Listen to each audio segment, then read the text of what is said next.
Saya Lamia Azhara binti Muhammad Lokman dari kelas 6 Amanah melapor dari Sekolah Kebangsaan Agama MIS Miri.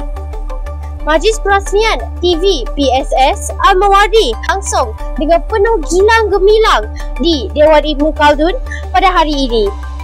Majlis ini disempurnakan oleh Yang Berusaha Tuan Haji Omar bin Haji Mahli, Pengarah Pendidikan Jabatan Pendidikan Negeri Sarawak Ustaz Tuan Haji Hossein bin Haji Marib, Ketua Penolong Pengarah Kanan Sektor Pendidikan Islam GPN Sarawak, dengan dihadiri oleh Guru Besar Encik Sapri bin Haji Pai, guru-guru penolong kanan, guru-guru dan rakan-rakan murid yang turut memberi sokongan padu terhadap inisiatif ini.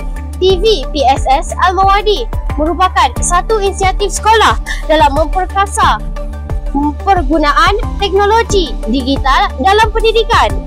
Melalui saluran ini, pelbagai kandungan ilmiah, berita sekolah serta aktiviti murid akan disiarkan secara berkala bagi memberikan manfaat kepada warga sekolah.